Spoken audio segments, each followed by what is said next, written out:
Assalamu alaikum students. The topic for today's discussion is the development of the liver. That is embryology of the liver, how liver develops. Liver is the largest gland of our body. It is present in the abdominal cavity at the right side below the diaphragm. It has various functions including the breakdown of the old RBCs. The embryology of the liver includes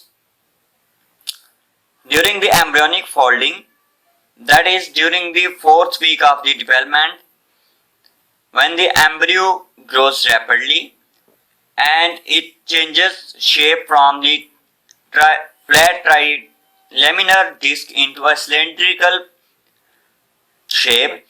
This is called embryonic folding. So during the embryonic folding, from craniocaudal direction, or connective tissue is formed, that is septum transversum. So during the craniocaudal folding, or connective tissue that is formed caudal to developing heart is the septum transversum. The caudal part of the septum transversum makes the hepatic diverticulum that divides within it to form the liver and give rise to the ventral mesentery of the foregut, which in turn is the precursor of the lesser omentum, the visceral peritoneum of the liver and falciform ligament. Liver develops from the endoderm. The developmental process of the liver requires two processes. First one is the differentiation of the various hepatic cells types from their embryonic tissue, and then the arrangement of the distinct metabolites and the essential regulators, including signaling molecules and transcription factors. The functions of the excretory mediated by many essential regulators, that may be signaling molecules and transcription factors. These two processes require the development of the liver. Here the flow sheet diagram. From the zygote, 3 germ-less trilaminar layers: ectoderm, endoderm and mesoderm. The endoderm develops into the foregut, midgut and hindgut. The foregut then develops into the lung, the liver. The liver forming cells are the hepatoblast. Number 3 is the gallbladder and the pancreas. The liver forming cells are the hepatoblast, then develops into the hepatocytes, the mature liver cells and the biliary epithelium. The hepatic mesenchyme originates or develops from the mesoderm. Then the developmental stages of the liver. Number 1 is the specification. In this specification stage, the endodermal cells adjacent to the cardiogenic mesoderm, here you can see the endodermal cells adjacent to the cardiogenic mesoderm differentiate into the hepatoblast. Then the liver bud forms and its expansion. In this stage, the hepatoblast proliferate and penetrates the endoderm basement membrane. Endoderm basement membrane penetrate and form the liver bud at the age of almost 25th day. The liver bud then expands and intercalate into the adjacent septum transversum mesenchyme. Here is the diagram: septum transversum mesenchyme, the adjacent cardiogenic mesoderm and the liver hepatoblast.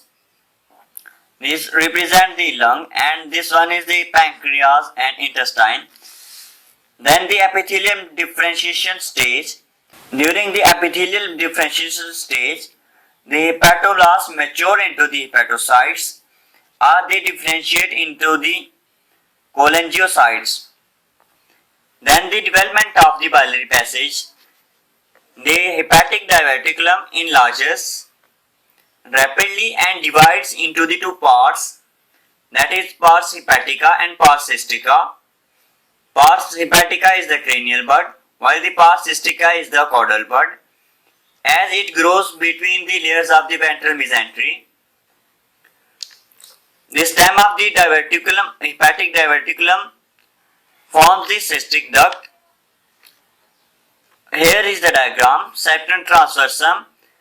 It is this bud shows the hepatic bud, and this one is the stomach bud, and this loop shape is the duodenal loop. Pars hepatica and pars cystica. This one represents the cranial bud, while this one is the caudal bud. This is the dorsal mesogastrium. Then pars hepatica. It is the larger cranial part of the hepatic diverticulum, which give rise to the hepatocytes, hepatic sinusoids, Kupffer cells, and the intrahepatic bile ducts. The liver grows rapidly to fill a large part of the abdominal cavity. At first, the two lobes are of the same size, but soon the right becomes larger. And then the pars cystica.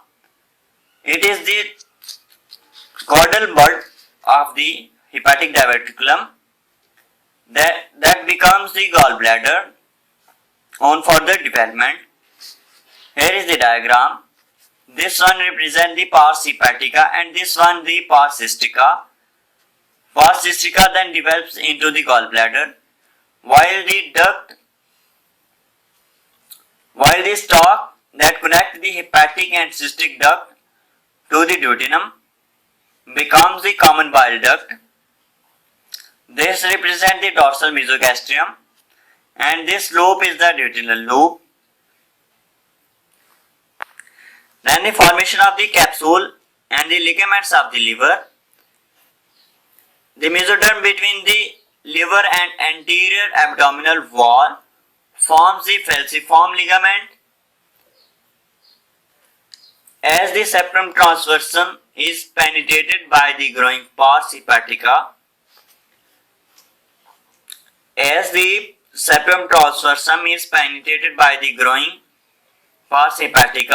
the mesoderm between the liver and the anterior abdominal wall forms the falciform ligament, while the mesoderm between the liver and foregut forms the lesser omentum.